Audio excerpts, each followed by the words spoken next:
because this is the drone looking for the position. This is a fairly fearsome weapon. If they hear a buzz overhead, I'm thinking it's a Dragon drone, you bet they'll wake up pretty quick.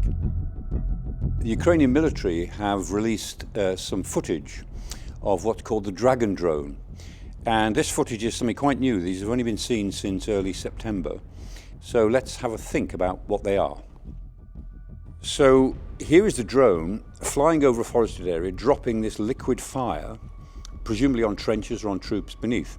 Now that liquid fire is called termite, and the drone is able to drop this metallicized incendiary. So it's like a liquid fire, and it will burn anything it comes into contact with, other than really hard steel. And on a second video here, you can see pretty clearly the Dragon drone following a trench line. It's going in a sort of an irregular direction above the trees, and you can see that it thinks it knows where it's heading for. So it's moving left and then right, and then it's doubling back on itself. It's looking for troops, or it's following a line of some sort. And if you're underneath that, although the width of the drop isn't great, it's probably a meter or so, maybe a couple of meters. But if you are anywhere near that couple of meters, then the incendiary device, this metallic incendiary liquid that's dropping, is fearsome stuff. And if it touches any human being, it will injure them grievously or almost certainly kill them if they catch it full on. I mean, weapons have existed like this for a while, like in napalm, but napalm is one huge field of incendiary. The thing about this termite with dropped from a Dragon drone is that it can follow troops around. It can follow the wiggly line of a trench. The accuracy of the drone, only maybe 50 feet above you, must be terrifying to troops beneath. And if, as it seems entirely likely from other bits of film, that it can kill tanks as well, because the metallic incendiary, if it gets into any cracks, if it gets into the fuel tank, the engine compartment, any of the ammunition, then the tank just blows up. For troops lying underneath this stuff in their trenches, they'll be even more fearful of drones coming overhead in case it's a Dragon drone.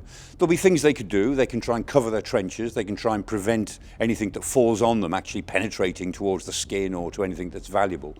But of course, covering their trenches up with corrugated iron or whatever it might be just makes them more inefficient.